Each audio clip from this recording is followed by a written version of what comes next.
society that history's ever created. I'm not committed to nonviolence in any way.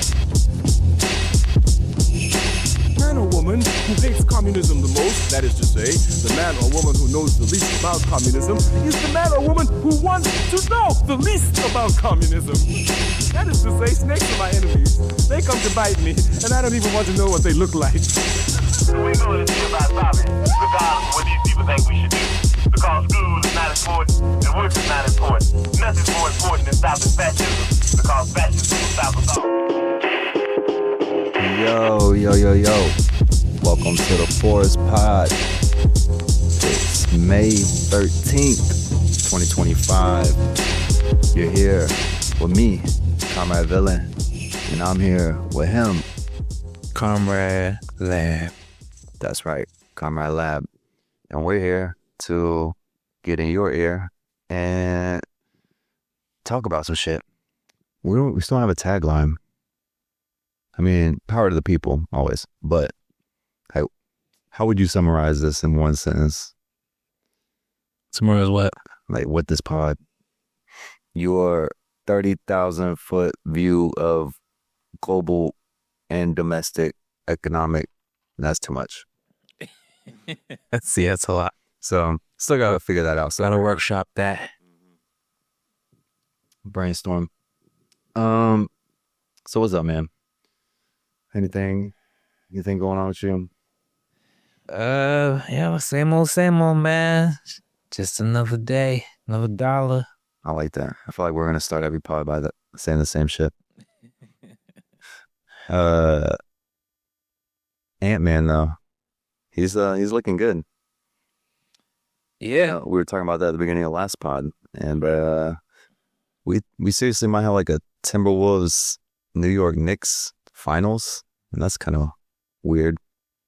I mean, we'll see who comes out of this OKC Nuggets series. Nuggets making OKC look like they are not the 6-win team. You think this year? You think Ant-Man getting past the Nuggets, getting past Joker?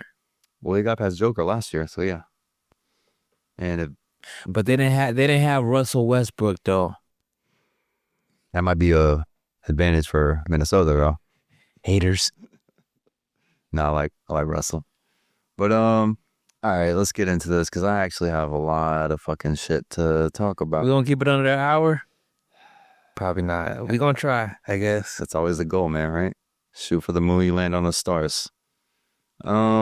So before I get into my segment or what I want to talk about today, I do want to start with some updates and corrections. I want to try to keep this up and hold us to account based on what we talk about in the last episodes and whatnot.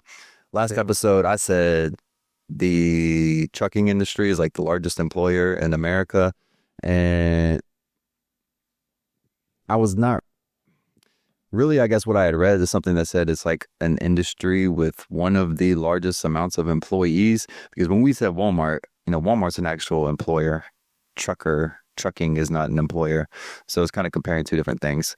But when I looked it up real quick, the largest employer is state and local governments, if you count that.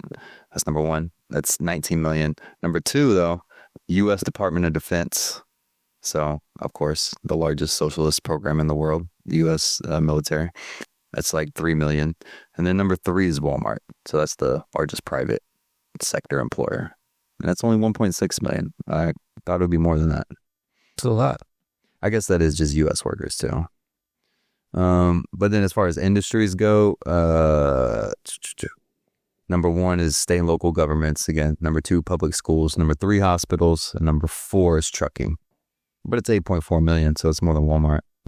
So, just to clarify, that's what I meant. And that's why you can't just read headlines and memorize that shit. And also,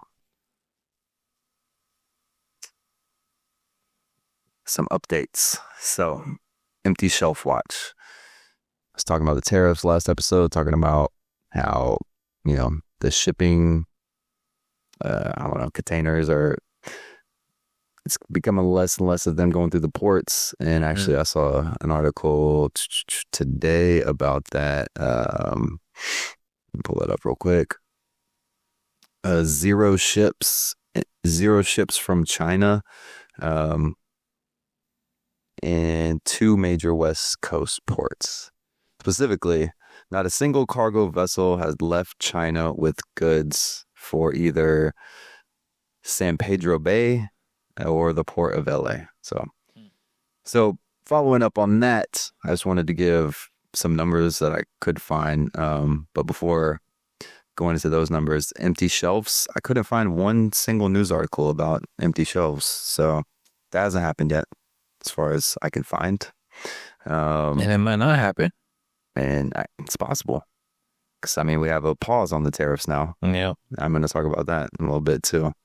So empty shelves, maybe still coming, but not yet. Saudi BRICS status, we talked about that last time. I was confused. I thought they had been in. You said that they are not actually in. You were right.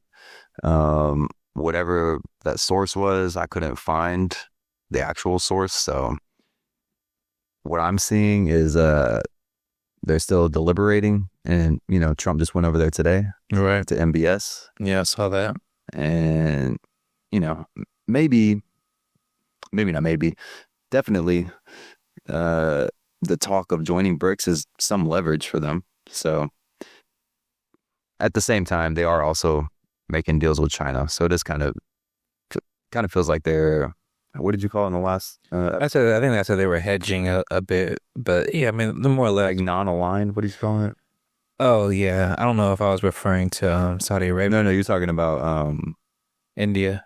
but it's kind of like what Saudis are doing here. They're trying to work with both. But BRICS website has them listed as a member. So Yeah. that's kind of confusing. But the Saudis themselves say, no, we're not officially members. Right. And do you know anything about what the Trump visit was today? Anything that came out of that? No, I didn't really read up on it too much. I saw that they announced like $600 billion in investments. Okay. Don't know what that's going to exactly. And then I saw like a clip where Trump gave a speech where he said something about like allowing countries in the Middle East, West Asia to sort of forge their own path, and that nation building hadn't worked, and the neoconservatives had screwed up the region, etc. Trump said this? Yeah, this was at a speech he gave in Saudi Arabia in front of a crowd, and Interesting. I don't know if this is some sort of pivot he's trying to make, because they also announced that deal that they made with the Ansar Allah a couple days ago. What was that? It's a ceasefire essentially, And this, but the ceasefire was just with us, from what I understand. They're still fighting Israel, yeah. whoever else. But So yeah, it seems like they're making he's some. kind of mad about that. But Yeah, sure. Yeah, for sure.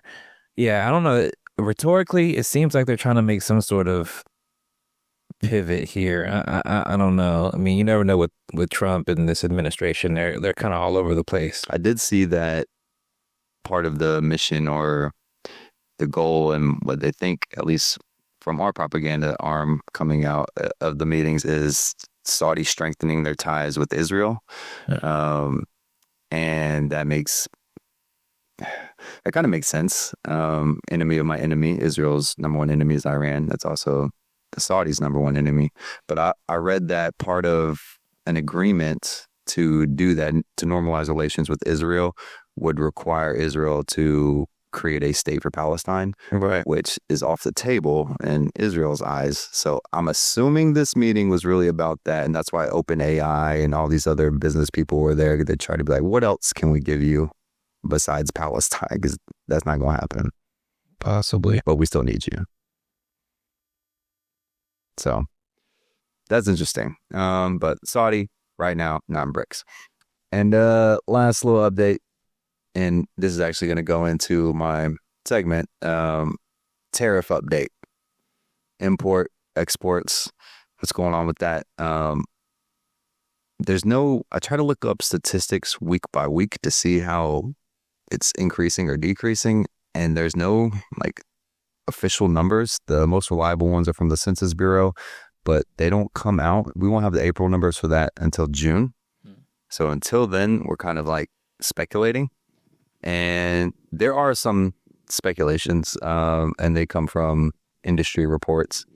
But these industry reports, they are saying, let's see,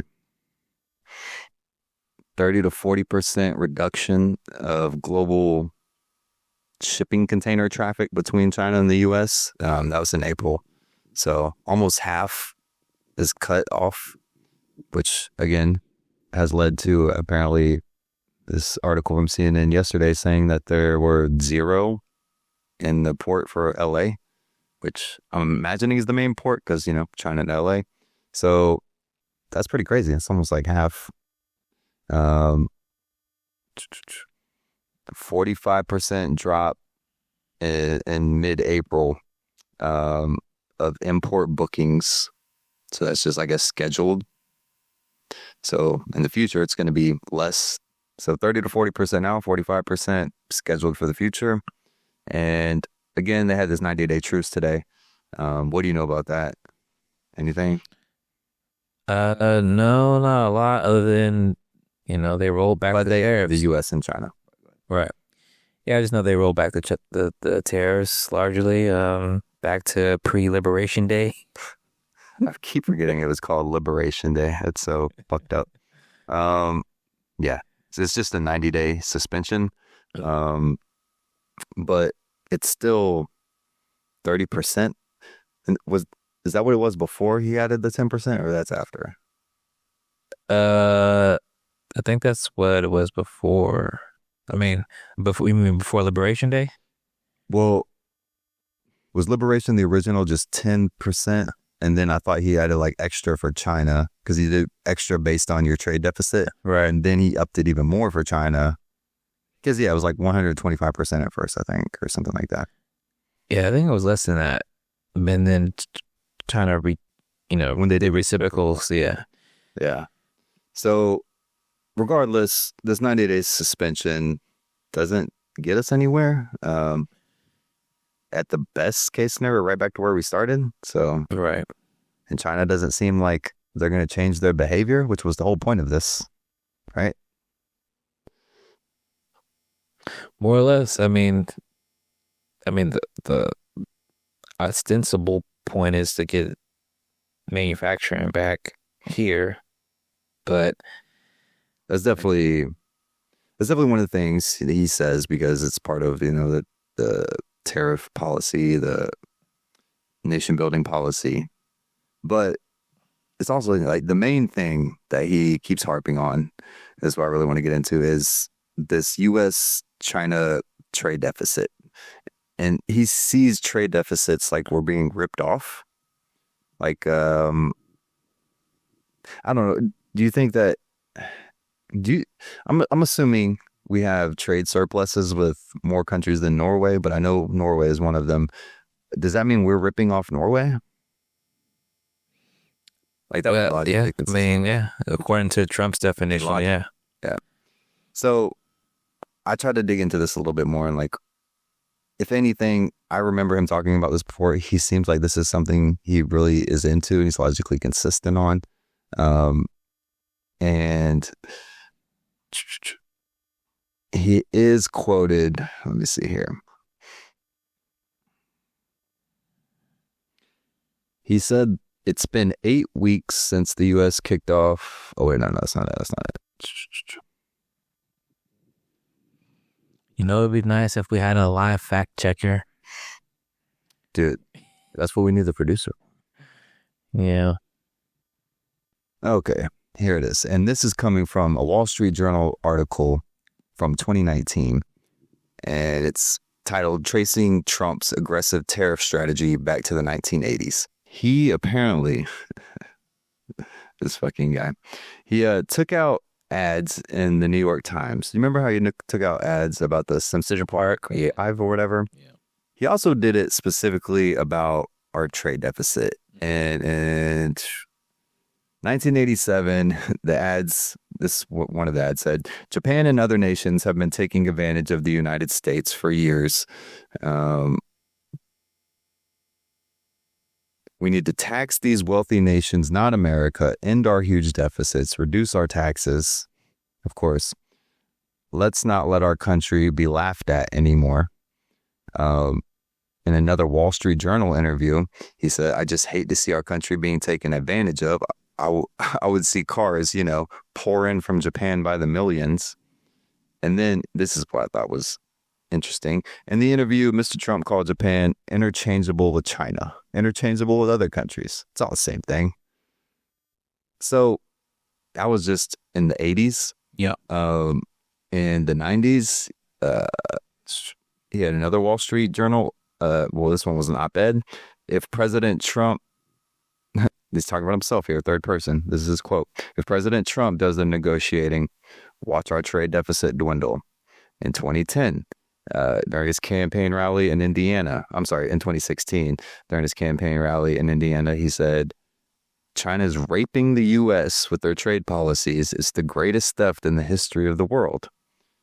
In April 2025, he asserted that our trade deficit with China exceeds $1 trillion, and he wouldn't consider a deal unless this deficit was addressed.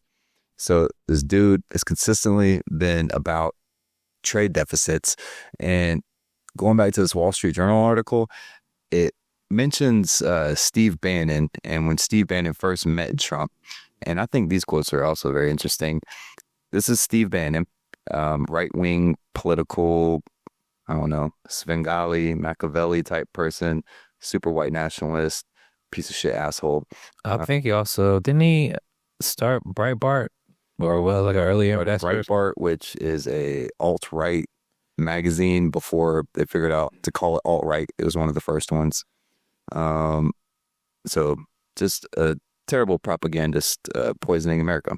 But he met Trump in 2012, and in this Wall Street Journal article, they actually are sourcing a PBS Frontline video called Tracing Trump's Aggressive Terrorist Strategy Back to the 1980s. And I suggest everybody watch it. It's very interesting. But Steve Bannon says in there, the first time I ever met Trump, I was set to be unimpressed. I was actually very impressed. Now, he didn't know a lot of details. He knew almost no policy. But what I found most extraordinary was when he got to the section on China, which I kind of threw out. Out of a 2-hour meeting, almost 30 minutes or more was all about China. We've got to remember, a lot of this, he was just reciting everything you'd heard from Lou Dobbs. He'd been a guy that's watched Lou Dobbs for 30 or 40 years, and the only thing he had formed as a worldview was China. And then he says, talking about how Trump used that rhetoric to get elected, Bannon says, he talked this kind of vernacular that kind of hit people in the gut. Particularly, he talked about trade and jobs. Job shipping overseas was his message to these people on trade. China is to blame. The message is very simple. The elite ship the jobs overseas, and I'm going to bring them back. So, outside of the funny shit about he's an idiot, he's just regurgitating Lou Dobbs, and he knew no policy. This part is what's most interesting to me. So in his brain, jobs are being shipped overseas, and it's China's fault. And the elite are doing it, and he's going to bring them back somehow. Tariffs is, his big idea, but there's other things. What do you think about that? Just that idea. Like, he's got this idea, jobs are shipping overseas. Well, they are. And he's blaming China. What do you think about that? I think he is not totally wrong. See, this is why it's interesting. Yeah. I want to continue. He's right.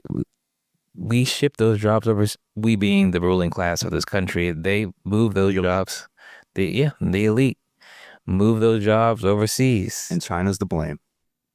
Well, of course, I want to say China's to blame. And this, excuse me, is what I think is the most interesting part. This is why the rhetoric, as Steve Bannon said, hit people in the gut. Because, yes, jobs have been shipped overseas. Yes, a lot of them have been shipped to China or India. Excuse me. A lot of them have been shipped because of, I don't know, China's non-labor regulations and intellectual property theft and just, I don't know, socialism, whatever. China is to blame in their minds. It's like they're halfway there. Like from a Marxist perspective, it's obvious. This is what's it called? Inherent contradictions and internal logic. No. Hold on. You know what I'm talking about? No, not exactly. Marx called them the internal logic and contradictions of capitalism. And that was from Das Kapital. I know you've heard that phrase before. When you hear inherent contradictions of capitalism, what do you think? Or the internal logic of capitalism, either one of those. What do I think? Like, give me, like, what's an example? If you're trying to explain to somebody the inherent contradictions of capitalism, what would you use? Like, I don't know if I would. My mind immediately goes to like infinite growth. Okay, yeah. I was thinking like planned obsolescence or Okay. something along those lines, or just the fact that, you know, one of the contradictions is that, you know, their automation, you know, mechanization, you know, that capitalism is going to always look for profits. That's always going to cause layoffs. All right. Yes. Labor force is going to be dwindled down. And what do you do with these people who no longer have jobs because of all the automation and the AI, et cetera? I mean, the socialists would say, well, we should socialize the profits that are being made off these, off this technology and use it to subsidize people's lives. So everybody has a better standard of living, but obviously that doesn't, that's not conducive to, you know, with the capitalist ideology. So that's one of the main contradictions. What do you do with the increasing automation and what it does to the labor force? Absolutely. And the main, I think, I don't know, this kind of just hit me today when I was researching this.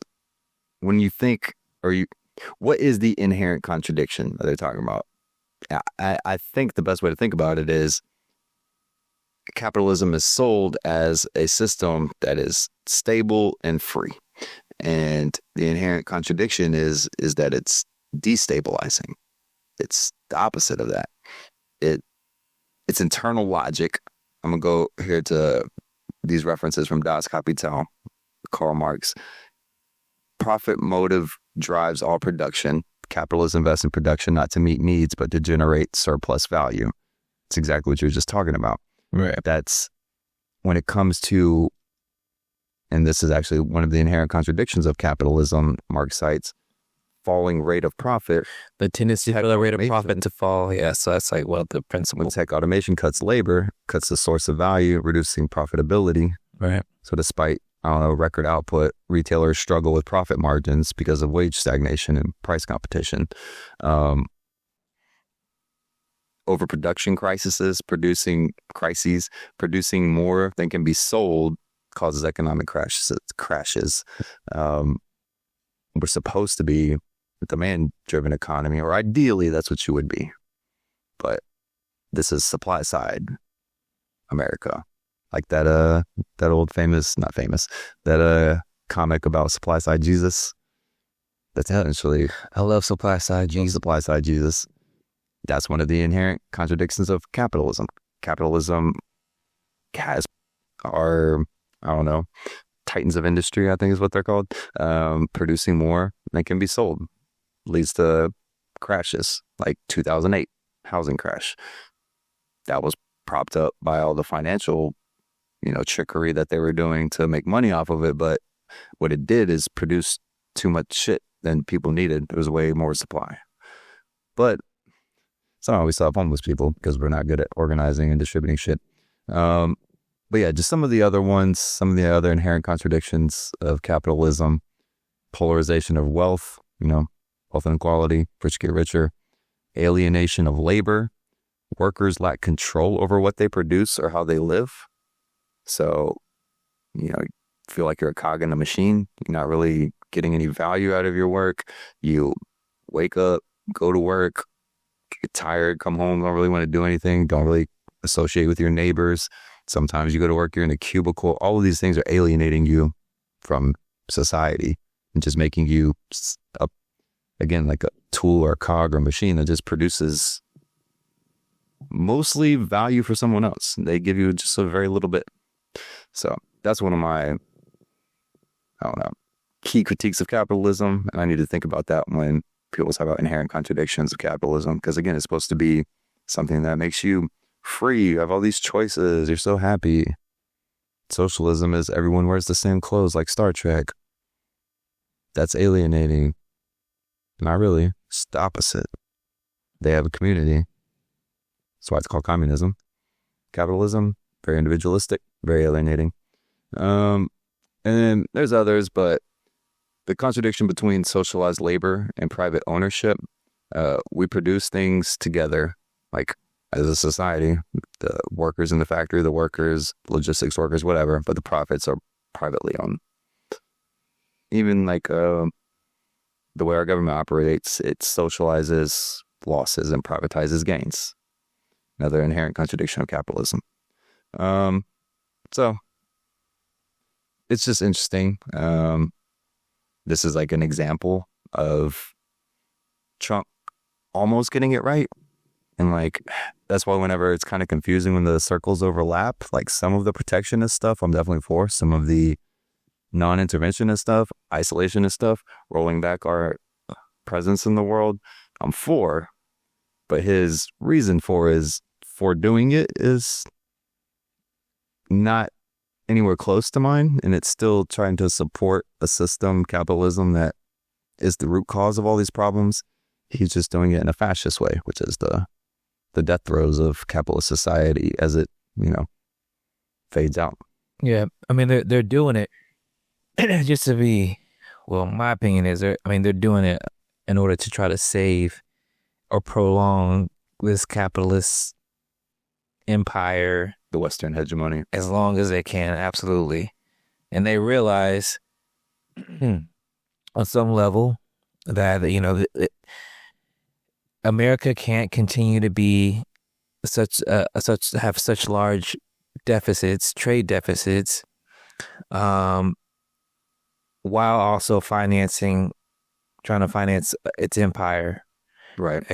That's the trouble. So the problem is not the empire; it's the trade deficits in their minds. Well, the problem is they can't have the trade deficits and keep this empire. Right. And they can try to be a little isolationist, try to reel it in a little bit, but anything they're doing is not what. But what they'd like to do is of course keep the empire. Trump, of course, he's already announced that they're going to expand the military budget to $1 trillion. And they're not cutting there; they're expanding the military budget. But what they realize is, of course, that's going to cause. They're going to have to do more deficit spending. So where are they going to get the money from? They're going to get it from, what's it called? External revenue service. Oh God, yeah. That's what these tariffs are supposed to do. The tariff money goes to the External Revenue Service, so we can have lower taxes, and the rest of the world funds our government. Even though those costs get passed on to us, so it's like just being taxed. Well, again, the plan is and there is logic behind it, is if they are able to reduce the deficit, they will they want to try to lower the interest payments essentially that we have to pay to other countries. Whenever we have a deficit, we other countries buy our debt basically in the form of bonds, but we have to pay interest on those bonds. So we're paying these people to hold our debt essentially. But of course that gets expensive. Right. And what they're worried about is countries are going to start to catch on, like they're never going to be able to pay this back. So what they're trying to do is say, hey, we need to do something about these deficits so that we're not sending so much money out there that we have to pay back in interest, and make countries feel as if we can maintain this system longer. People are starting to think that the dollar is not going to be the reserve currency. People are losing faith in the dollar. This is partly why you saw the bond yields go up recently, which is just the interest that you have to pay on these on this debt. Bonds. Yeah, it was basically a cue from the people who hold this debt. Like basically, we don't trust the U.S. economy right now. Well, we see BRICS, and we see what's happening. That too. I mean, all of the above. So, yeah, this is the problem that they have. They understand that the writing's on the wall that, it's an empire in decline, and they're trying to do what they can to bring manufacturing back home because, one, they know they can't compete with China without some manufacturing base. And two, they know people are not going to want to invest in America if we're not doing anything, and that is our dollar reserve status is dependent on people having faith in the economy. And yes, and I assume that essentially what their argument would be is that our military, which again, if he's increasing the military budget by $1 trillion, you said, then they're going to up it to $1 trillion. So it's like, it's like 800 billion right now or something around. Okay. So increasing the military budget, he's saying these trade deficits. I wish he would just speak and would just say this. I wish he would just be like, hey, these trade deficits that I have such a problem with, they've been allowed to happen because we provide the global protection for, I don't know, the passage of your ships, or we did so much to help you build your infrastructure. We did so much for you to allow you to get in a position where you have an advantage with us that you owe us. And that's why at first I was like, this is kind of like extortion. It's like some mob shit. And it's kind of that, but it's also like him saying like, you owe us. Like you wouldn't, without us creating this global, Western dominated, specifically us dominated global economy, then you wouldn't be what you are. Right. And that's why he used that to calculate the tariffs, because his rationale is the trade deficit means that you've taken advantage of the system that we created, that we prop up. Right. Our huge fucking military budget, the largest employer in the world. So I don't know. It's wild, man. But yeah, I agree. We have a trade deficit, or deficits. I don't know how much they matter, but it's propping up an empire. When you're trying to do that, deficits matter. Yeah, for sure. And yeah, their last gasp at getting up. And I was listening to Marketplace on NPR, which by the way is doing a lot of ads now saying that our NPR's funding is getting cut. Please give us some money. We're going to have to go away. And you know what, guys? Don't donate to NPR. Donate to like PSL or like DSA. Something. If you're going to give money to something, give it to Left Wing. Mutual Aid. And give it something good. But they had some guy from the Peterson International, whatever, think tank, the right-wing think tank, capitalist think tank that I was talking about last week. And he said that if Trump really wanted to do what you were just saying, and you know what he's kind of is saying he wants to do, it'd be a plan. Like you would stockpile, you would start to make better trade relations with your allies, but you wouldn't do it as like a threat the way we're doing it.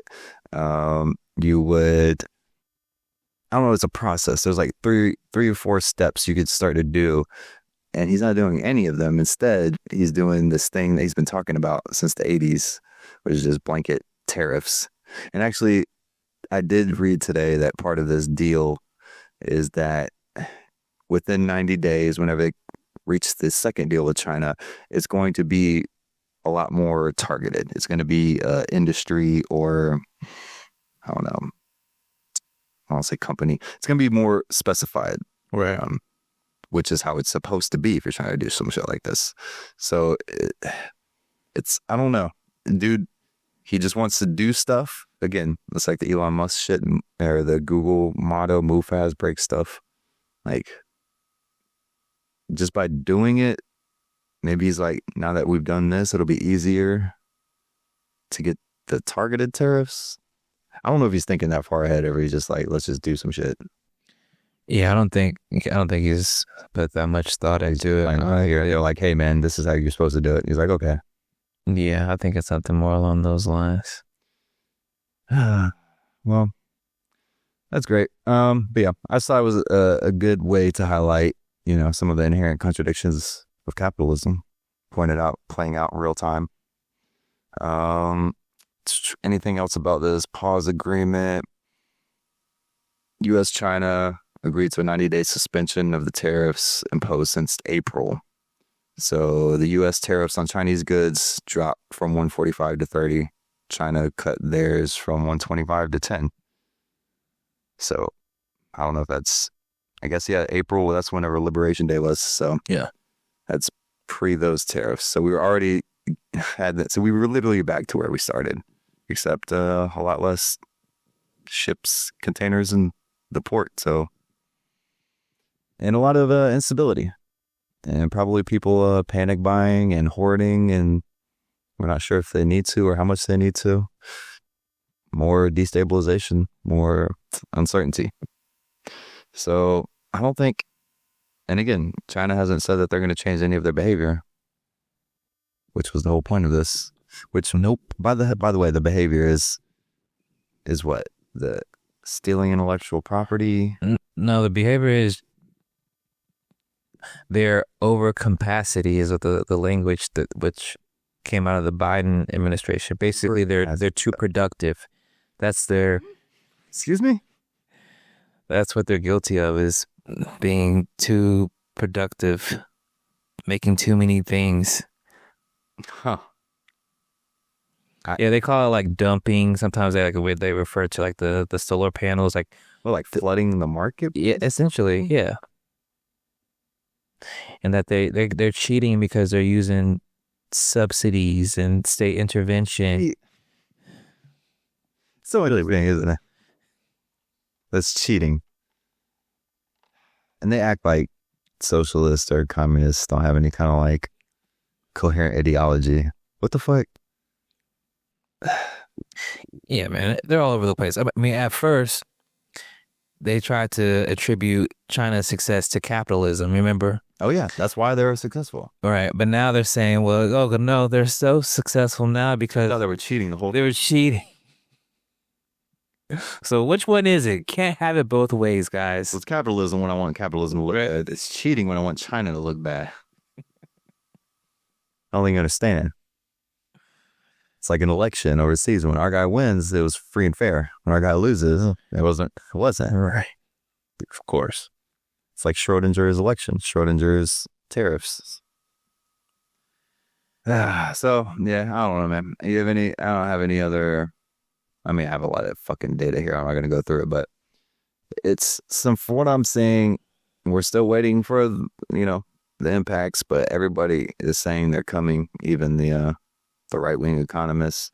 A lot of them at these think tanks are kind of pissed off because they're like, hey, we want to do what you're doing, but They're saying they're coming you're doing it wrong. now, even though they've already put a pause on these tariffs. Yeah, they say it's still coming. Because of the supply chain disruptions. Because of the like lag. Right. So yeah. So again, even like that Peterson guy, even guy from Brookings, again, pro-capitalist think tanks are saying like, yeah, it's they're saying it might not be a recession. That's kind of the way they're spinning it right now. Right. It might not be a recession, but prices are gonna go up. There will be shortages. How bad? Who knows? It's what's uncertainty. This is fucking. If you're an economist, you probably. I don't know how you predict anything right now. But even those guys who want to predict the best thing for America and believe in like kind of like the intent behind of what Trump's, trying to do, they're like, yeah, he fucked this up.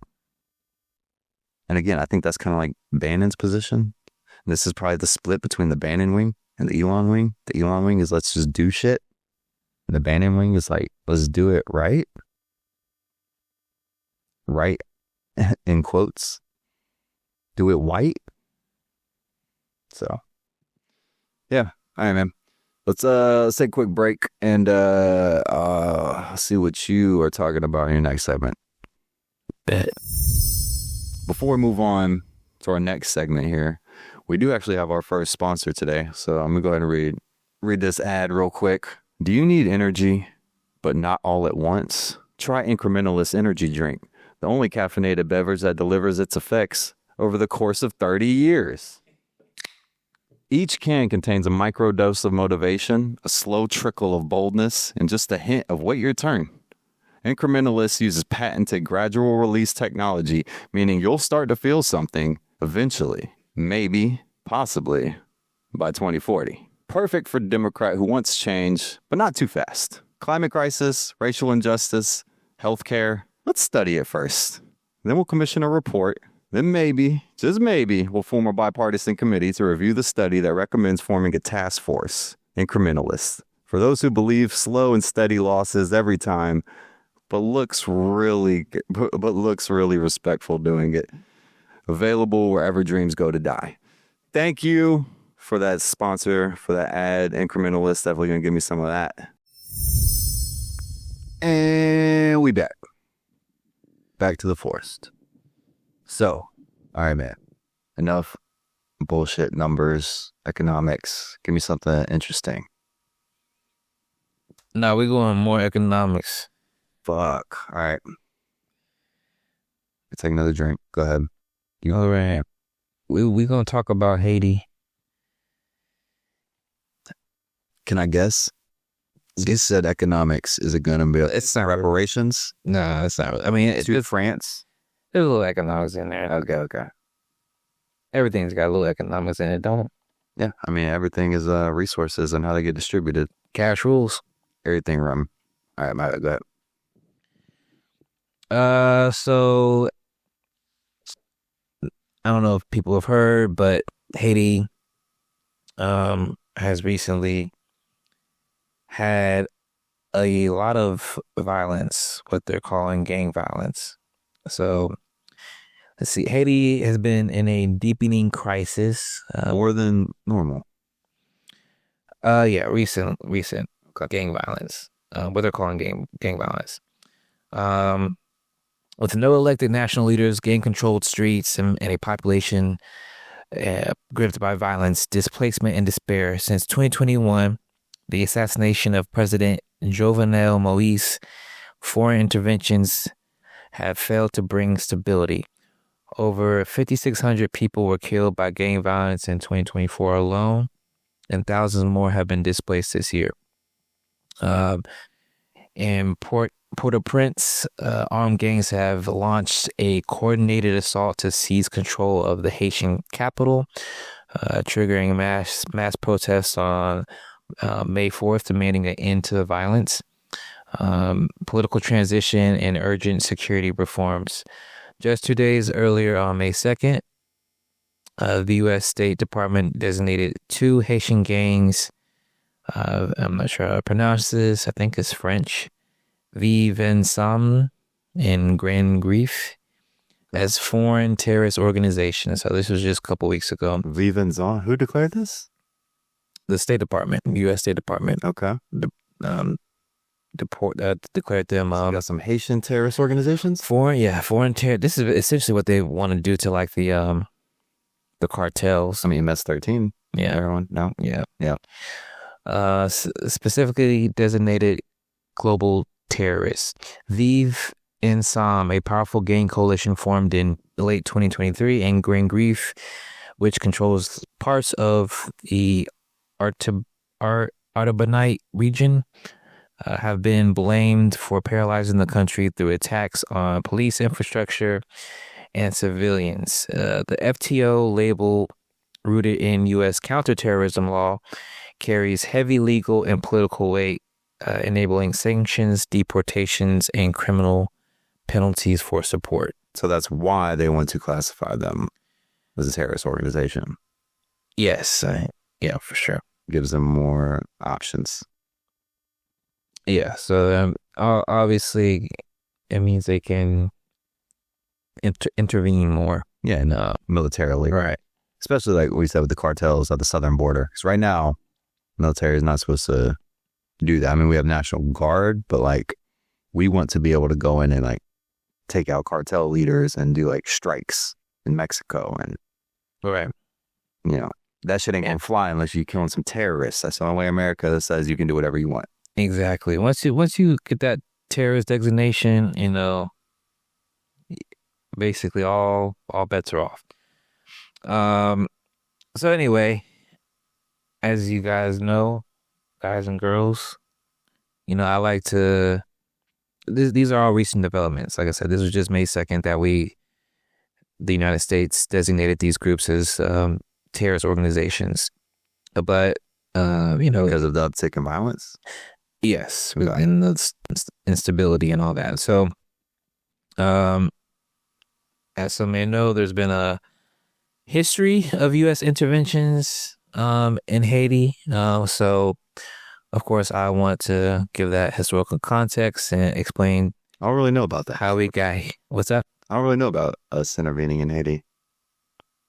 Oh yeah, So for sure. this is going to be new to me. And we've talked about us intervening in Haiti a little bit before, like Refresh my mind. Aristide and what have you. But all right, anyway, so I'm gonna give some history here. I'm gonna start from the very beginning. So here we go. Buckle up. Strap it. So before the revolution, and there was a revolution. The That was the Kick France Out revolution. Right? Yeah. Okay. So they used to Actually, call I'm sorry. Only successful slave revolution in the world, and I just like to highlight that. Yeah. I'm getting there. This is my second thing. All right. So they used to call Haiti Saint Domingue. This was one of the wealthiest colonies in the Americas. It was the crown jewel of the French Empire. Produced a lot of sugar, coffee, etc. But of course, that wealth was dependent on brutal slave labor. Nearly 800,000 enslaved Africans worked under unimaginable conditions, dying in such numbers that France continually had to import more. I remember They were importing slaves to Haiti. Yeah, how do you think they got there? Of course, The native Haitians all the black people on this side of the world. We were probably here. in the Caribbean. Yeah. But I remember I was listening to a podcast with Pascal Robert. He's like a lawyer, and he's a Haitian. He's written for the Black Agenda Report. And he gets like, there's a clip of him, I think on the Majority Report, where he talks about Haitian history. It's like 30 minutes, but he does such a good job of breaking it down. Oh, okay. I've seen that. You should. Yeah, I think I said that to you before. But basically, he talks about how, like, I think the average lifespan of a Haitian was like in the 20s, and like they just treated them so poorly because they would just bring in more. Disposable. So if you made it to your 30s, you were doing good basically. So just, I mean, they say that it was even worse than the chattel slavery in I'm America. literally about to say it's like chattel slavery. Yeah. So, in 1971, or sorry, not 1791, those enslaved people led by revolutionary figures like Toussaint Louverture and Jean-Jacques Dessalines rose up in the only successful slave revolution in modern history. By 1804, they had defeated Napoleon's army and declared Haiti an independent black republic, the first independent black republic in the world. Fun fact, one of the reasons that we were able to get the Louisiana Purchase was because the Haitians defeated the Napoleon army so badly that they couldn't afford to afford his empire. Well, I thought it was because Ben Franklin was fucking all those French bitches. That too. No, That was because the empire was in decline and they needed the money because they lost Haiti. Yep. They wasted a lot of resources. Yeah, trying to get Haiti back. Haiti under control. Yeah. Anyway, so the Haitians got their independence in 1804. Of course, this terrified Western powers. The U.S., a slave-holding nation at the time, refused to recognize Haiti for decades. Ideas. France, meanwhile, demanded that Haiti pay reparations for its freedom, literally compensating former French slaveholders for lost property, including enslaved people. And we actually did something like that in America, just as a side note. What was that? We did something a little different. We gave former slave owners reparations for their lost property after the emancipation. Did you know that? No, I didn't do them. Yeah, I didn't. No, you might want to fact check me on that. You know what? I can't see. I'll double check. But I'm pretty sure that was a thing. So in 1825, under the threat of French military invasion, Haiti agreed to pay 150 million francs to compensate former French slaveholders for lost property, meaning themselves. And that is $21 billion today, adjusted for inflation and interest. I'll look this up. That's ridiculous. But Wait, how do you have that? because I looked up how much did Haiti or different Just now? Haiti I was saying that? started this, because this is the other thing I like this. I like to make sure everybody knows Haiti was a successful slave revolution, and the people they overthrew said, "You owe us money" afterwards. And that's why Haiti is in a shitty situation now, whereas Western propaganda would say, "Oh, look what happens. Yeah. Slaves get control. Gang wars. Terrorist organizations." So yeah, it was $21 billion. That's ridiculous. That's a lot of money for a small country. You know, you might say $21 billion. That's not a lot. That's a lot of money for a They're small getting their independence. Right. They got to rebuild from the ground up. Definitely. So to make those payments, Haiti had to take out high interest loans from French banks, beginning a cycle of debt and dependency. The final payments were made in 1947. So let you know, that was 120 years after their initial independence. Pay that shit off, yeah.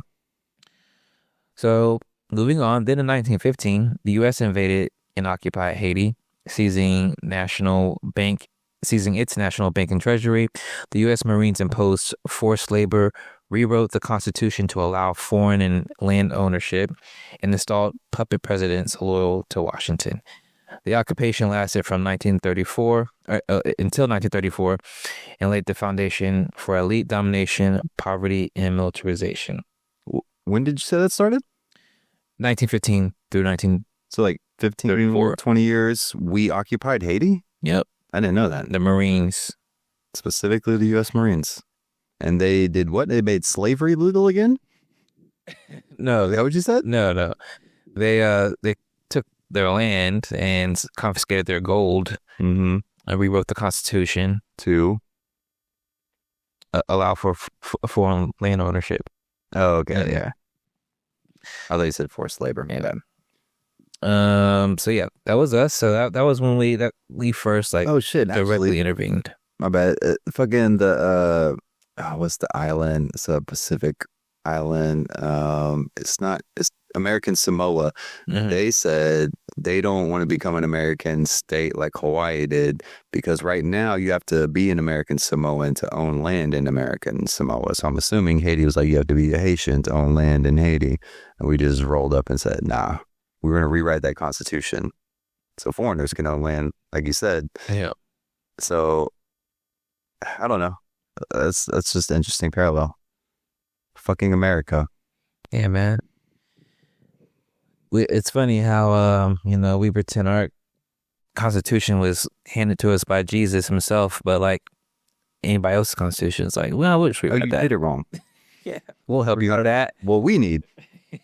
When you write your Constitution, you gotta think about what's best for us. It's weird, I know. All right, so fast forwarding, during the Cold War, the U.S. backed the brutal Duvalier regime. Those are the Papa Docs. That's the one you said we installed puppets dictators, so we installed that one? Well, no, we backed them. We back. I don't think we necessarily installed them. So that was Papa Doc? Yeah, Oh, okay. Yeah.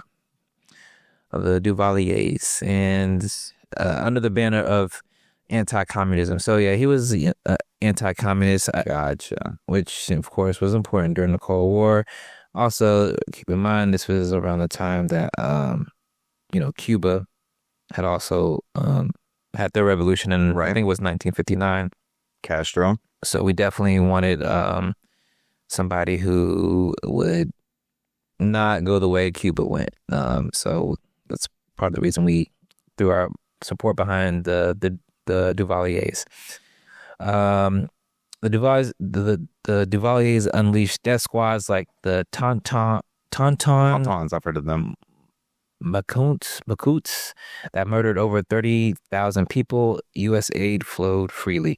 In 1990, Haiti elected, and that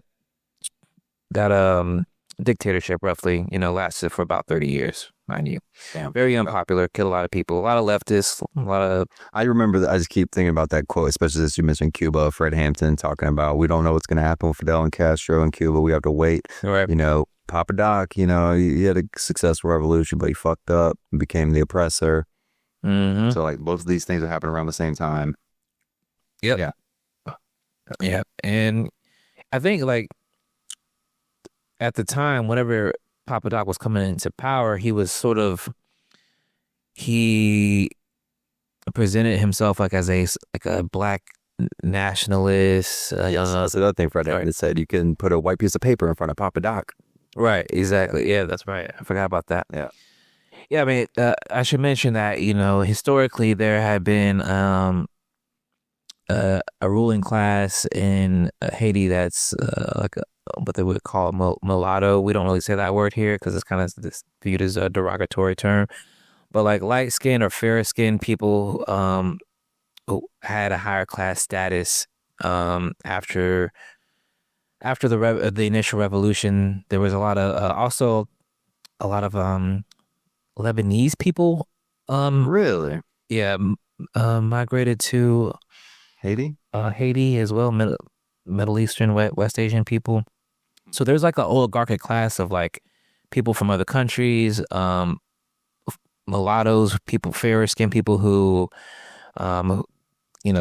had under the slave, under the slave regime, who had, because there were free slaves at the time, or people who had been slaves who were freed, who owned other slaves. So this is how it's broken down. I remember hearing about this or reading about it a while, and I just pulled it up. So as far as the class hierarchy, number one is the Grand Blancs. That's the big whites. So this is how it was established under French rule. And then after they overthrew them, they kind of kept this. They've modified it a little bit. So like, it's really like light skin, dark skin type shit. But it originally was Grand Blancs, the big whites. That's the first top of the pyramid. Right underneath that, you got the Petit Blancs, the little whites. Those are lower class Europeans, but still, Europeans. And then underneath them, you have the free people of color. Those are the gens de couleur libres, and that's usually where the mulattoes were found because it was the French mixing with them. Right. And then underneath them, you had enslaved Africans, and then that was pretty much it. Okay. But yeah, so that system kind of got adopted by the Haitians that, took power after the revolution. It was just based on like skin, like how light color your skin was. Exactly. And it's still kind of like that today. It's still like that. So there's these racial and class distinctions that exist in Haiti. Also, just a sort of a side note, I mentioned Toussaint Louverture earlier. He was actually a free person before the revolution. Dessalines, who was like the second in command, was still a slave at the time of the revolution, and they actually had some ideological. Okay, I do remember. What are they? Do you have that there? No, I don't. This is just, I don't have it in front of me. I'm just remembering it. I remember one of them really wanted to like adopt French culture. Yeah, that was Toussaint Louverture. Yes. Yeah, he wanted to. He's like, we should be like these civilized people. Yeah. In fact, after I think he was captured during the revolution and took him back to France, and he like basically he died I think in a French prison. Yeah. But he wanted Napoleon to send them back so he could be like the Napoleon's guy In Haiti. essentially. Yep. And Dessalines said, fuck the French. He didn't fuck with the French at all. Yeah. Cool. So that's what's up.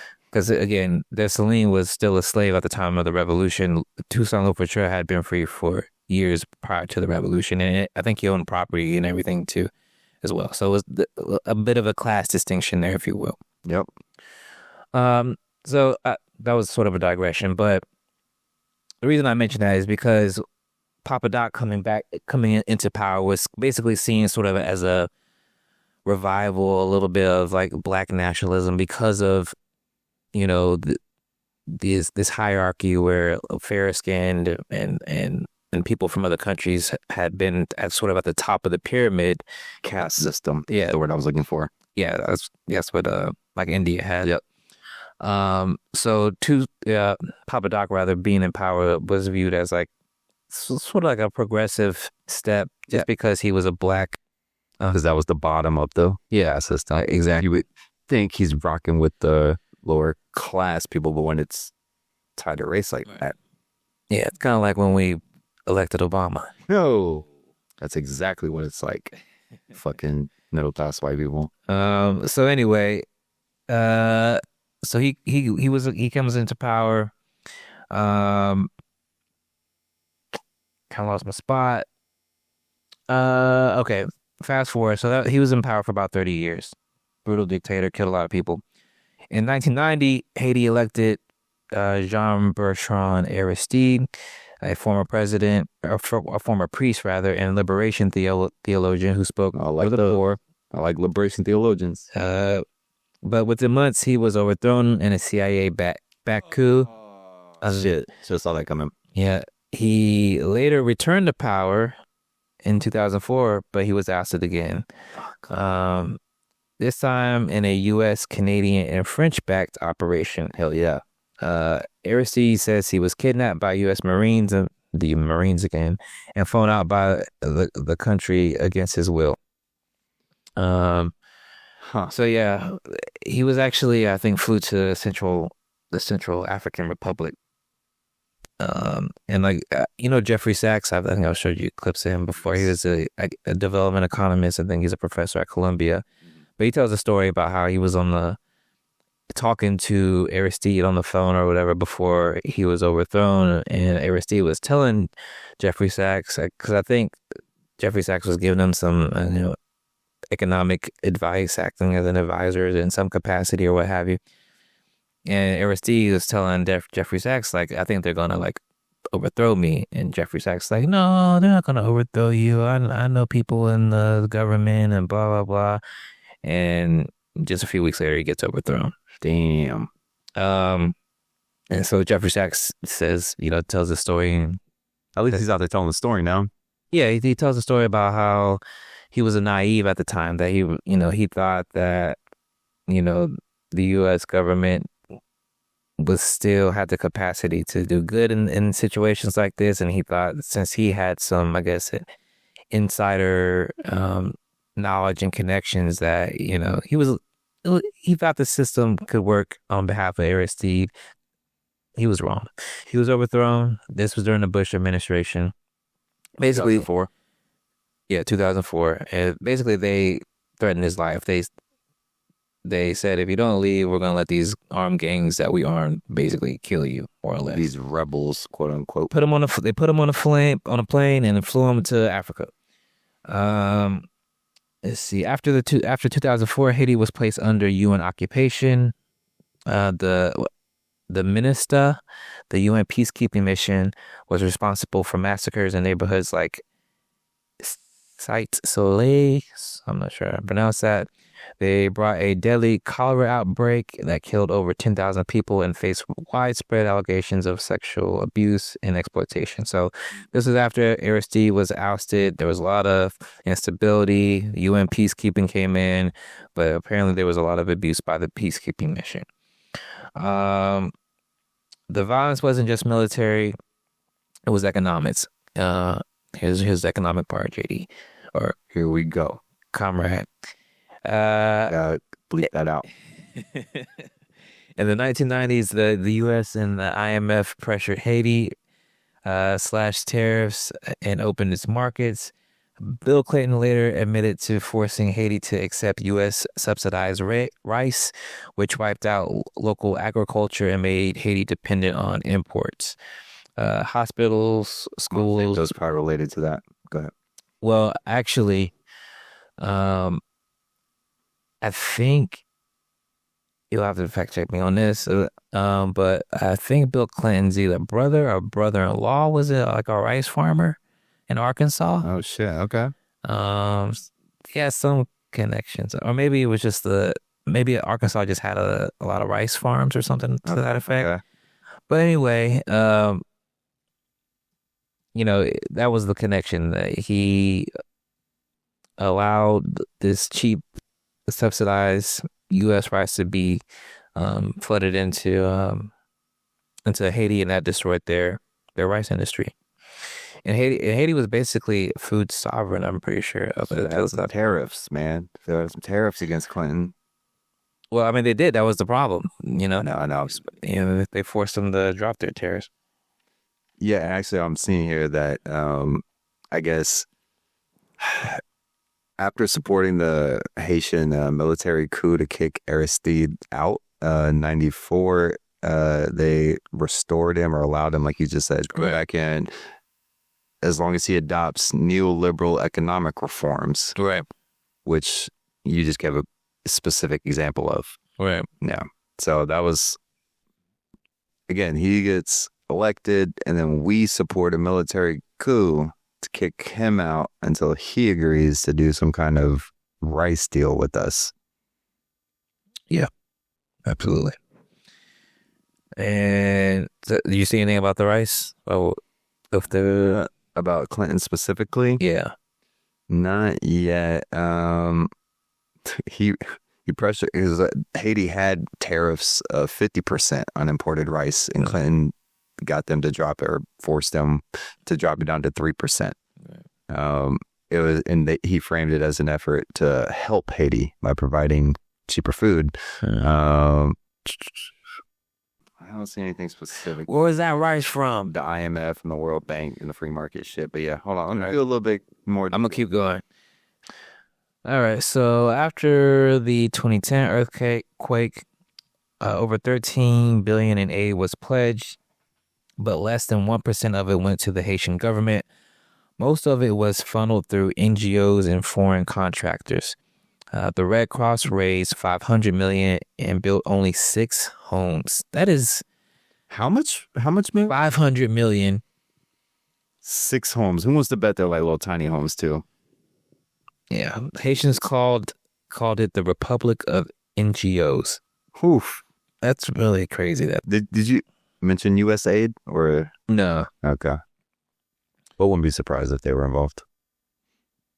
probably. I'm sure they Organizations like them. Yeah, for sure. Okay, so we're gonna fast forward a little bit more. So in 2021, President Jovenel Moïse was assassinated under murky circumstances. The U.S. had supported Moïse despite widespread protests demanding his resignation. Circumstances. Murky circumstances. I don't like that new word. There we go. Urban It took me Dictionary. a second. All right, go ahead. He ruled by decree for over a year, refusing to hold elections. It's important to note that Moise didn't rise to power in a vacuum. He was handpicked by former President Michel Martelly, whose party, the PHTK, was popped up by the U.S. following the 2010 earthquake. WikiLeaks cables show that the U.S. State Department worked closely with Haitian elites and foreign business interests to keep wages low for garment workers and ensure compliant leadership. That was actually leaked in that WikiLeaks. These people were getting paid, just a few cents an hour, I'm pretty sure. After Moise's assassination, there was no elected officials left in the government. Ariel Henry, the current de facto prime minister, was selected with U.S. and core group backing, essentially appointed by foreign powers. Many Haitians see Henry as illegitimate, and the power vacuum gangs have taken control. The most prominent of these is, what I already mentioned, Vive Ensemble and an alliance of powerful gangs formed in late 2023. This coalition, along with the Grand Grief Gang from the Artibonite region, has launched coordinated attacks on police stations, government institutions, ports, even hospitals. So that's where we are today. And instead of supporting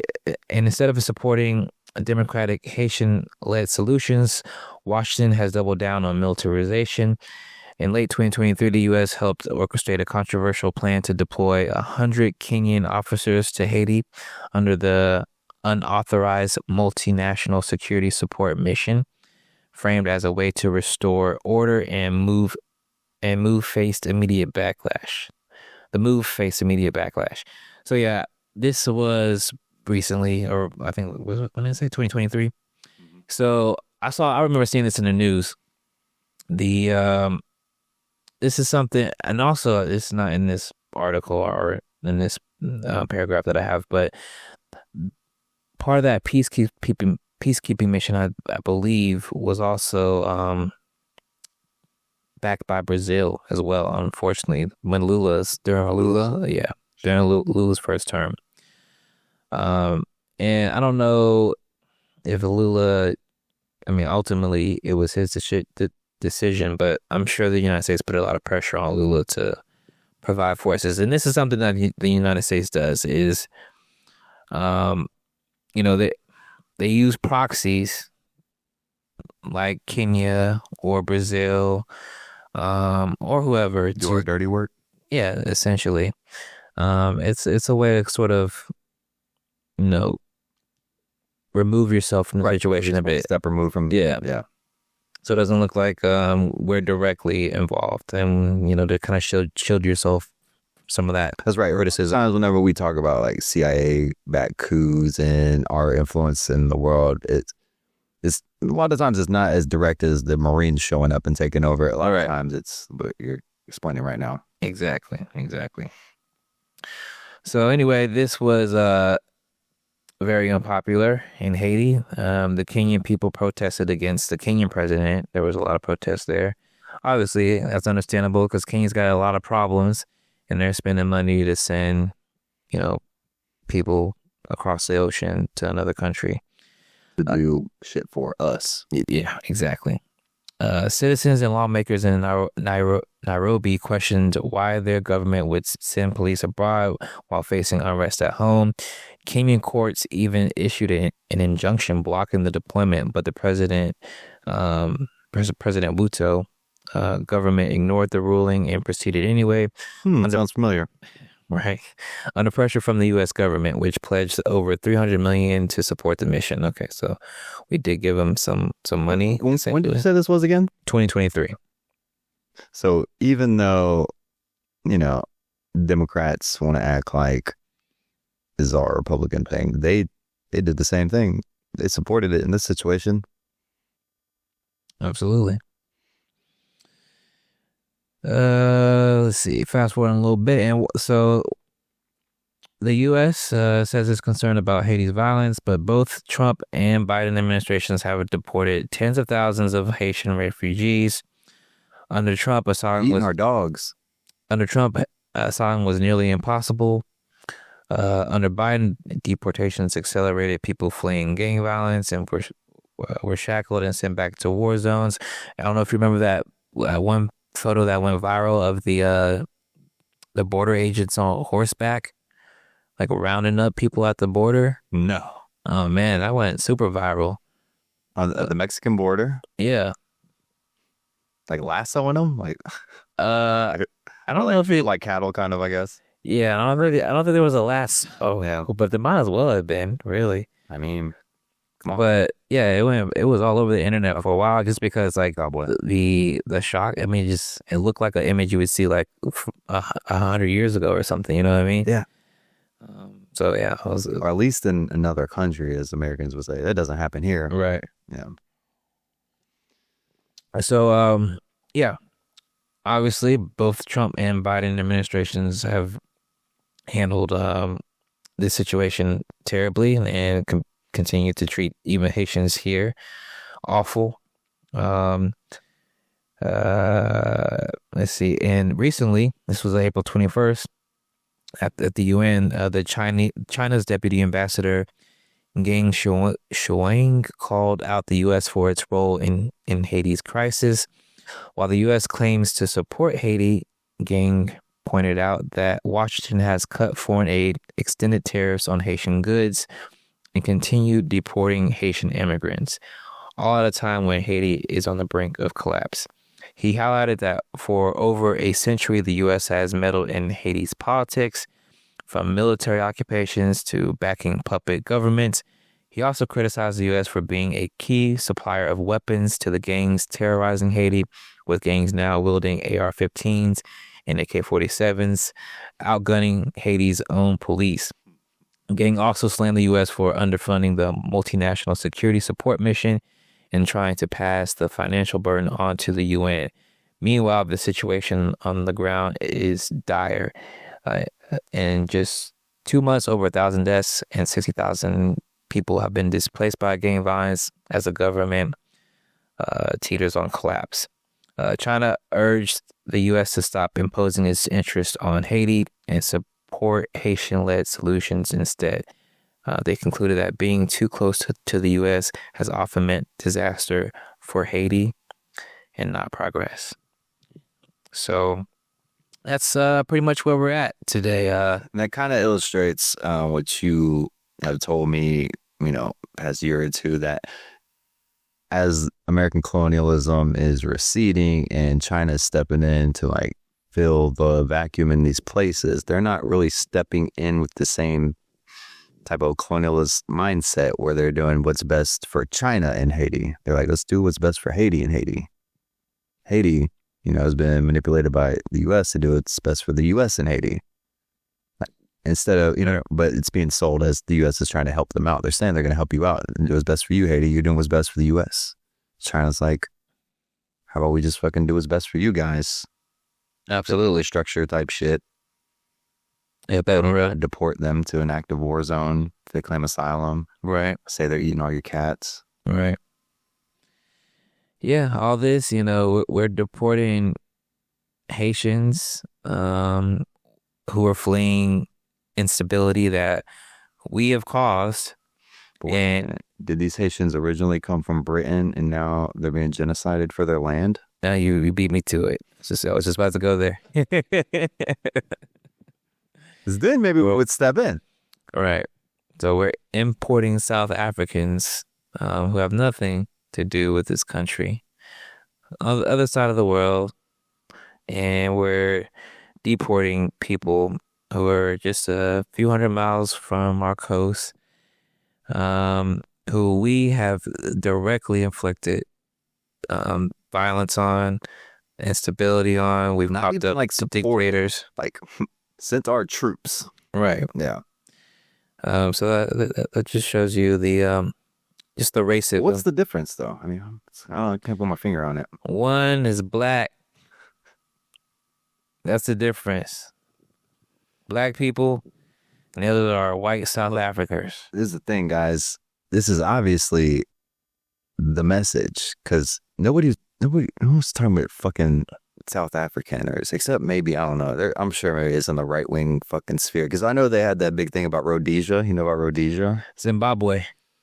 Yeah, and white paradise. Is that what they called it? I guess they wanted to make it like a white nationalist state and call it Rhodesia, but it never actually. I mean, it was called Rhodesia for a while. Oh, was it? Yeah. Okay. Yeah, it was called Rhodesia until they had the independence under Robert Mugabe. Okay. So then I was under the impression they were saying this is what we should do there, or like they was tried and they failed. But so essentially what they're saying was we should go back to whenever it was like Rhodesia and the white people were in control. Yeah. And this is probably what the white South Africans are worried about. You know, there was a land reform in Zimbabwe after its independence. Land, you say? And of course, it was a similar dynamic. There was a minority white population. After independence, of course, there was calls to have some sort of land reform because the majority of the population was black, but didn't own a proportionate amount of the land. There were some sort of I can't remember what it was called, but they tried to go through like parliament. They tried to do it the legal way. They were slow walking it. The white Zimbabweans. They were making it very difficult to make these reforms legally. Ultimately, the Zimbabwe population they got upset and they started to take the land violently, I guess you would say. And Robert Mugabe, who was the president at the time, basically supported these violent land grabs, essentially. Sounds to me like, they were just standing their ground. Some foreigners came in to their house. Yeah. You're allowed to kill people for that in Texas. But Western propaganda, through that lens, it's a violent land grab. Yeah. I mean, the initial land grab was violent, right? Exactly. Like, so why is the whole, like, this could sum up the Palestinian argument.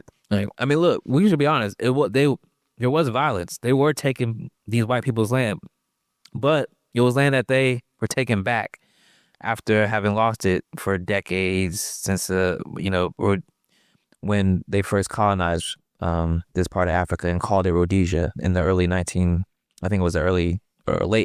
I think is when it was first. I'm not committed to nonviolence. How can I be committed to nonviolence in the middle of the most violent society history has ever created? I'm not committed to nonviolence in any way. Absolutely. Who's that? Is that Angela Davis? That is the white girl from the Weather Underground, the main one, Bernadette Dorn, I want to say. Bernadette Dorn. She's the one I sampled on the intro. But yeah, so I love Angela Davis's answer on violence even more, but go ahead. Yeah, so I was just gonna say that's what probably what these white South African people are thinking about is what happened in Zimbabwe, because it could happen.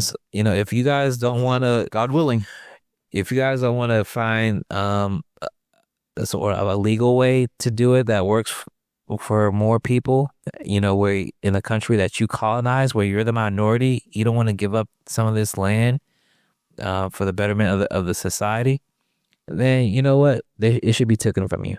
Yeah. Yeah, you hear that, Cubans in Miami? One way or another. Looking at you. And that's what they're worried about. There is no white genocide, just to be clear. What?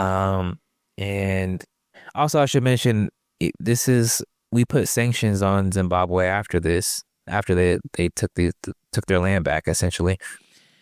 And can't reward that type of behavior. People here always talk about like the Zimbabwe's inflation, hyperinflation and stuff. That's the number one example. Yeah, well, that's what led to it. Well, it wasn't just. I don't know what is it. I don't even know what they blame it on, because nobody really knows what the fuck was happening in Zimbabwe. Just whatever they want to blame the inflation on. Yeah, it'd be like Zimbabwe, right? But they never tell you it was because the land reform and the sanctions and all that. So It's like the Irish potato famine. it was a result of its colonial history, but they always leave that part out. Propaganda, baby. Actually, I'll let you finish. So I got a couple of fact checks for the stuff that you asked. I'm pretty much done. Just I guess we keep an eye on Haiti. Haiti's been through a lot. It's in our hemisphere. It's it's got a lot of historical significance. Being the first free Black society in the hemisphere. For an successful slave revolution. Right, absolutely. The only one. It's the reason why America looks the way that it does today. And Amazing in a purchase. yeah, absolutely. And if Haiti is continue to if we continue to intervene in Haiti, it's never going to be a stable country. They need debt forgiveness. They really just need us to leave them alone for the most part and allow them to govern themselves. And it's just really unfortunate because the Haitian people are dope. We got a lot of dope Haitians in America. They've developed Get off the meth, bro. Kodak, Wyclef, but they've contributed a lot to culture Boys too. in America and in the hemisphere. Also, fun fact, Haitians help after their revolution. They I think they sent people to help liberate parts of South America as well. Fuck you. Yeah, under the Bolivarian revolution. So Solidarity. a lot of rich history there, dope people. They make great food. They deserve to be free. It's not pets. They deserve to be free of U.S. imperialism. So shout out to Haiti. Keep fighting. hell yeah. Power of the people. All right. 7% of South Africans, 7.3% of South Africans are white, and they own 73.3% of the country's agricultural land specifically. I don't know, but that's too much. That's like some Syrian shit. Now you can't have that small of a minority Right. own that large. Like, what are we doing here? So, yeah, go ahead, South Africans. Go ahead and kill them. Genocide approved. Take it back. Fuck it. Because there's some. No. All right.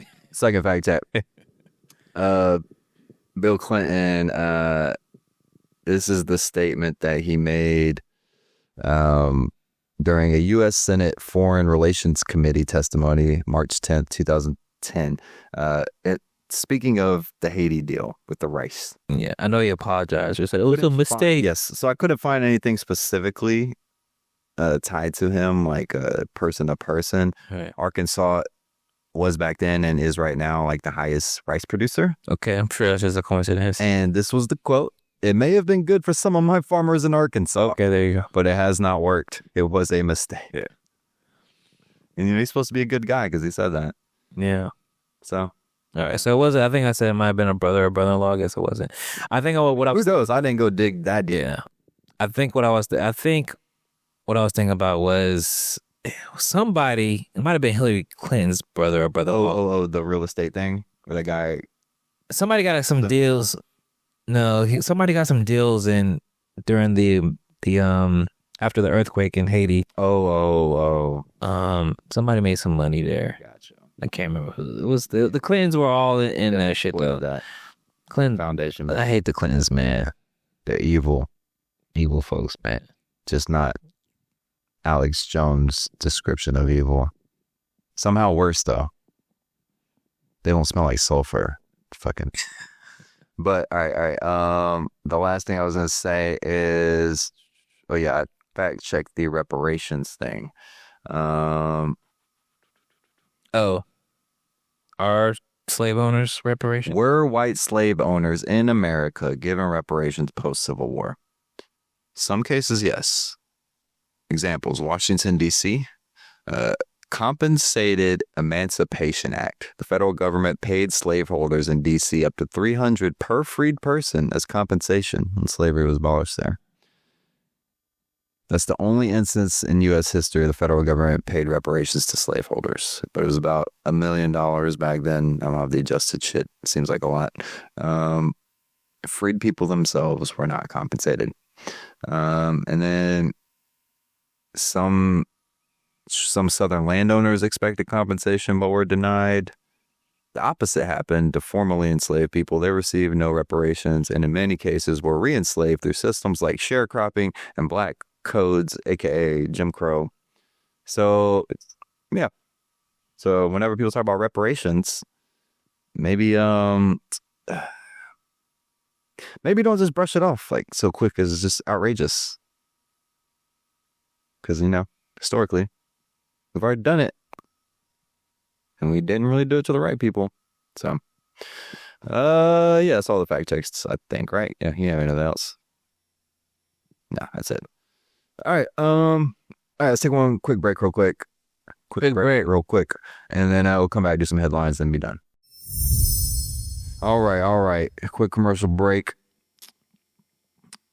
Introducing the Mogonomics Tariff Starter Pack for when you want to wreck the economy without understanding how it works.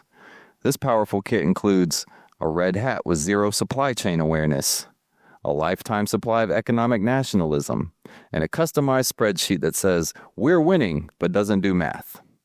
Order now and get a free Blame China dartboard, perfect for distracting yourself from inflation and farm bankruptcies. Just pay separate shipping, handling, and international trade war backlash. Mogonomics Tariff Pack. Get yours today. Okay. Let's wrap it up real quick. Let's go through some headlines and just get, I want to get your, take off not knowing anything about it. U.S. automakers rip Trump trade deal with the UK. Go. What?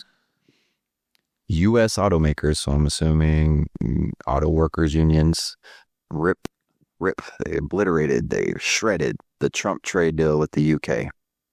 You know about a Trump trade deal with the UK? You know about this? No. Okay, so he just did this deal with the UK like yesterday, I want to say. Here we go. Under this deal, it'll be cheaper to import a UK vehicle with very little US content, whatever, than a USMCA compliant vehicle from Mexico or Canada that is half American parts. This hurts American automakers, suppliers, and auto workers. So that's from the auto workers' perspective. They're saying it's going to be cheaper to import a UK vehicle than it is to go through, the NAFTA, because, our auto industry is embedded in NAFTA now. So our parts come from Mexico and Canada. Like, that's how our cars get made. And we just made a deal to be like, make it cheaper to import cars from the UK. What is a car from the UK? We got cars from the UK here? I don't know. What do they make? Brit? What car? Rolls Royce? Is that even? I think the Brits make that. I mean, it sounds like something. Rolls Royce. Yeah, the Rolls Royce, but it's owned by BMW. That's Germany, right? Yeah. Bentley. Oh no, this is all just Great Britain. Yeah, Germany's not part of Great Britain. So Bentley is, in Great Britain, but they're owned by Volkswagen. So those two are owned by Germany. Aston Martins. Okay, Aston Martins are made in Warwickshire and Wales. I don't know what Warwickshire is. I'm guessing that's England. And then the McLaren. So yeah. Oh, the McLaren's British? Yep. So got some nice Aston Martin McLaren deals. So some nice high-end cars. I guess that's gonna fuck over what? What's the comparison? The Hellcat? What the fuck is the American? We don't have Luxury? like High-end sports car? Yeah. Like the Vet. Maybe the Vet's the closest thing. Who makes Jaguar? That's on this list actually. The Jaguar, Land Rover, which is owned by Tata Motors in India. It's manufactured in Solhill Castle, Bromwich Hillwood, and Nikrsha, which is Slovakia, but the first ones there were in the UK. So yeah, I guess there are cars coming from the UK, and we just made a deal with them.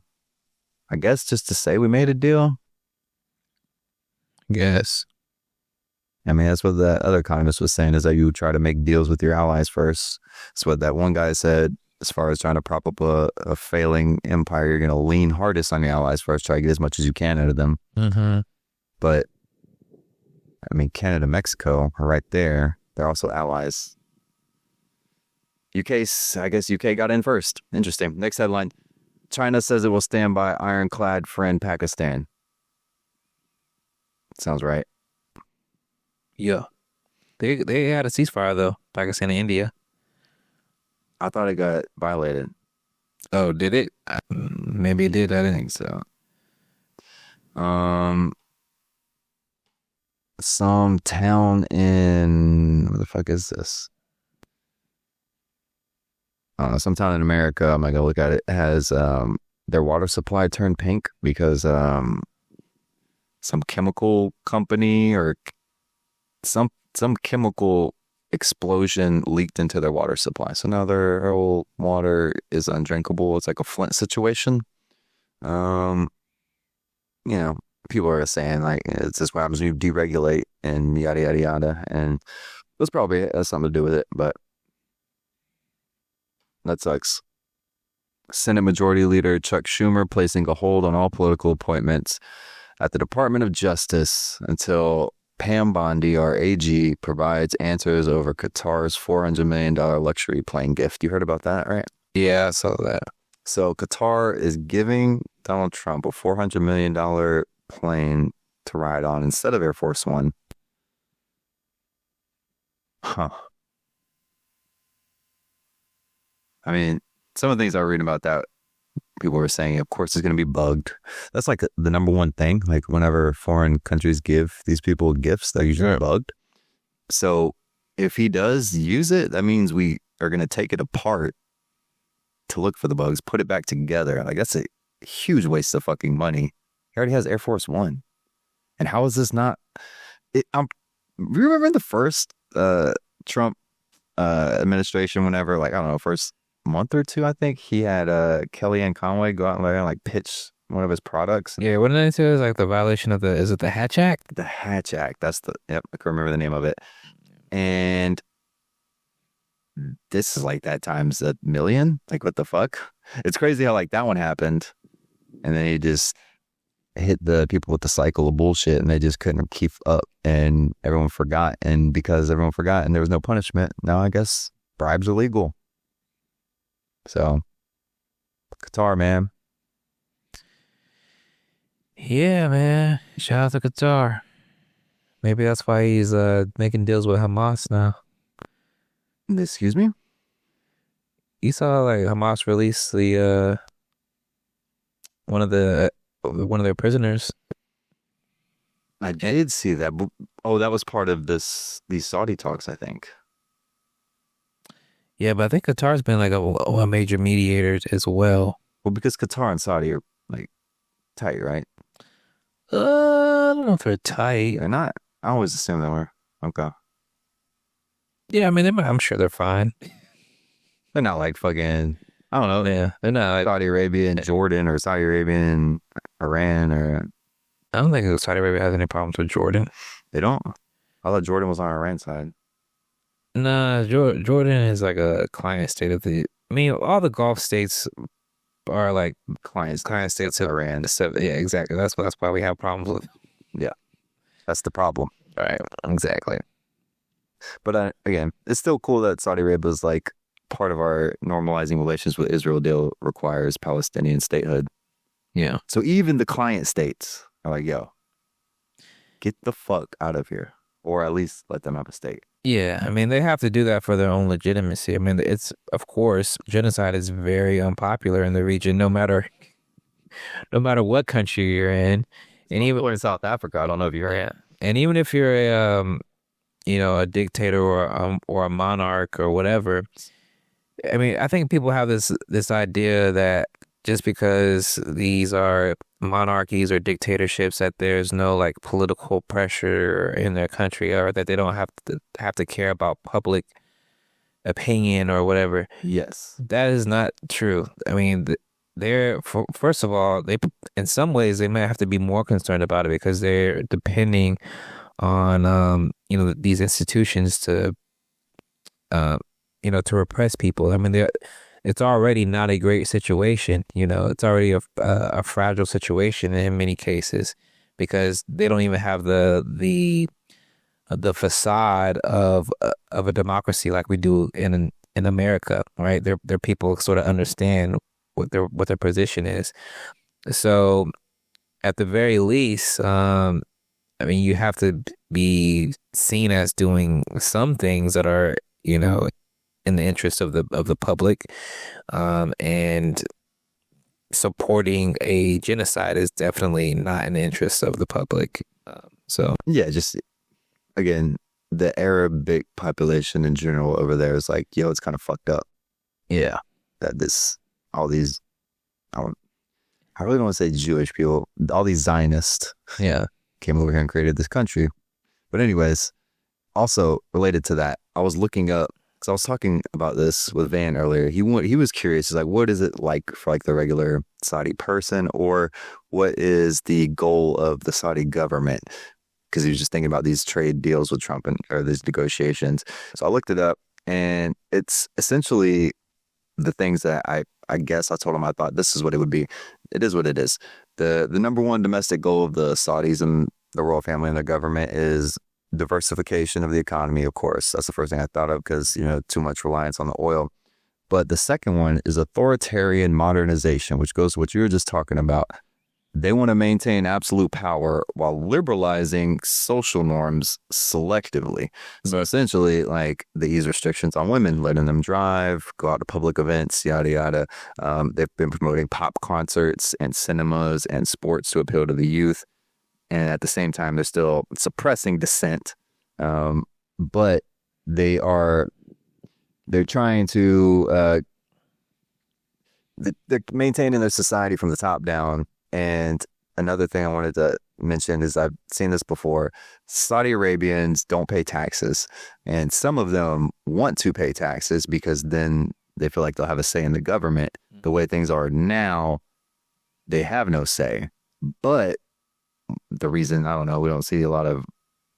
Do you remember any revolutionary, I don't know, protests or major activist things going on during the Arab Spring in Saudi Arabia? Because I don't think I've ever heard of a time when, like, the people are about to revolt in Saudi Arabia. Have you?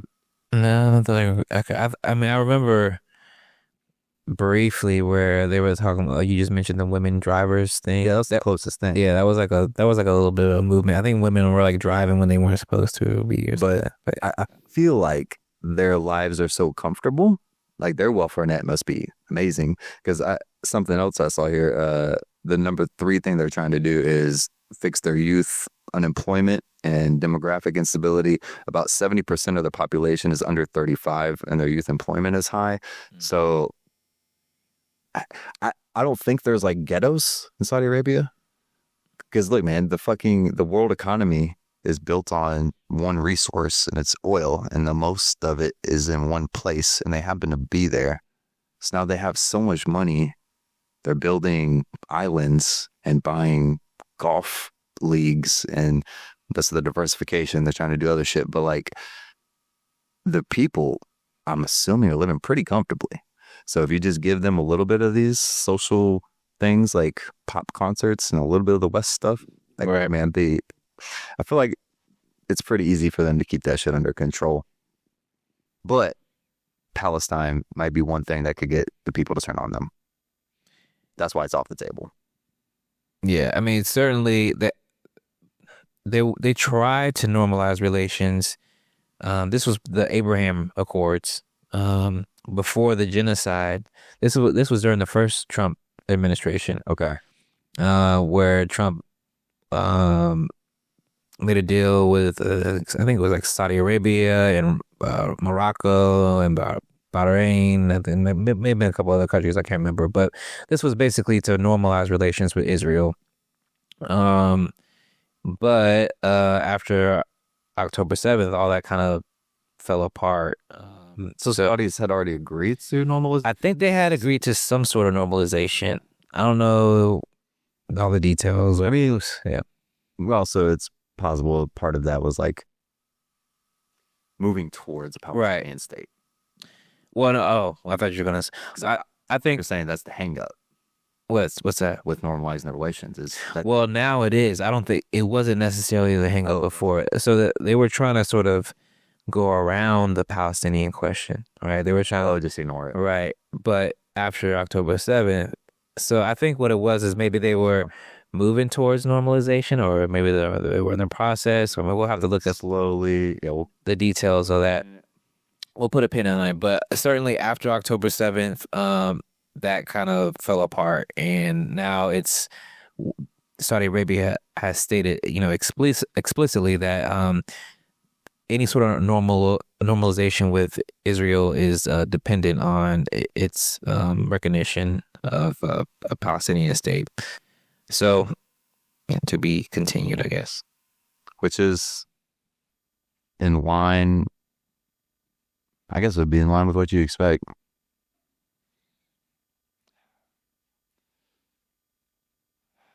Trying to see if there's any other headlines that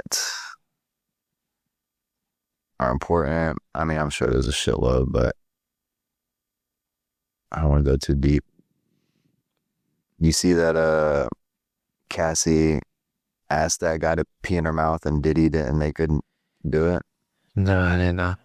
So Diddy's trial started today, so there's a whole bunch of fucking crazy shit like that. Yeah. Oh, DNC moves to oust David Hogg. Yeah, I saw that. So I kind of looked into this, and what somebody was saying was that he got elected on like a dual ticket with somebody else, like two people, and then the other person was by themselves, and then the person that lost that was running by themselves was like, it's all right, just maybe next time don't let them two people run on the same ticket. And then the DNC is like, no, that's justification to nullify this, which I don't know, I'm not against. It's kind of weird that they let that happen in the first place. I don't really understand what that was about. But David Hogg, I know he's the Parkland kid. Yeah. We talked about him a little bit before. Yeah. He seems like, maybe some positive energy into the DNC, but who knows? Well, if he is, then that's most definitely why they're trying to take care of this. Yeah, we already talked about this. I mean, he's the one who's advocating for primarying Democrats. He said, I want to get these weak ass Democrats out of power, and we're going to primary them. And they don't like that. I mean, this is the establishment pushing back. Yeah, they're not fans of that. So yeah, no, they're definitely trying to get rid of him. Yeah, so they probably will. If they can get rid of Bernie, he's done. Yeah, I mean, I don't want to say anything crazy. Russia found responsible for downing Malaysian Airlines MH17. According to who? You can't just say shit like that. Yeah, and Saudi Arabia rolls out customized mobile McDonald's for Trump visit. Saw that earlier. That's pretty crazy. Donald Trump, motherfucker, is addicted to McDonald's. So that's America. He just don't want nobody to poison him. What? You never heard that? What? No. That real? He eats McDonald's because he doesn't want anybody to poison him. So the rappers are fucking He feels like locked. You can't unwrap them, put poison. He just feels like, if he goes to fast food places, less likely that He's not going through the drive-through himself. I don't know. He was in the kitchen. You saw there in the campaign. He was back there flipping burgers, getting the fries. Yeah, man, salt of the earth. Guy I want to have a beer with, candidate right there. Fuck. All right, well, that's it, man. I'm done. This was way too long. We'll try to really get an hour next time. Yeah, this is your fault. Yeah, it is. I mean, both of us. I did good. No, last minute to prepare. Yeah, but I did good. I try to keep mine kind of short. Yeah, bro, you killed that shit. All All right, man. forestpod.org. Still go there. Give us your emails. I'll try to get that up this week. Any recs? Any recommendations before we head out? No. Well, yeah. Go check out Jemima Pierre's work. She's You're gonna have written to spell that or something. Jemima or Jemima Pierre. Google it. Sound it out. Jemima, like ant. And she's a Haitian scholar. She's written a lot about what's going on in Haiti. She's got a lot of interviews on YouTube. So go find her stuff because she is like the best person on Haitian issues. Hell yeah. Do that shit. I recommend either just go to YouTube and search for either Richard Wolff or Pepe Escobar and just watch the most recent video. It'll be relevant and it'll be that zoomed out 30,000 view that we're trying to give you. No doubt. All right, yo. Power to the people. Catch y'all next time. Deuce. There's no way to be committed to nonviolence in the middle of the most violent society that history's ever created. I'm not committed to nonviolence in any way. The Republican Party and the Democratic Party are beholden to the interests of monopoly capitalism in this country. The capitalist European and North American powers have carved out and taken the timber, the flax, the hemp, the cocoa, the rum, the tin, the copper, the iron, the rubber, the bauxite, the slaves, and the cheap labor. They have taken out of these countries. These countries are not underdeveloped, they're overexploited. The liberals are, at times, allies. At times, they're unreliable allies. So I don't want to just whitewash them. You've got to proceed quite cautiously with liberals. The man or woman who knows the least about communism is the man or woman who wants to know the least about communism. That is to say, snakes are my enemies. They come to bite me, and I don't even want to know what they look like. What's happening here for the last 4 years? Brutality, humiliation, our basic human rights taken away from us. All of this has to come to an end through talking.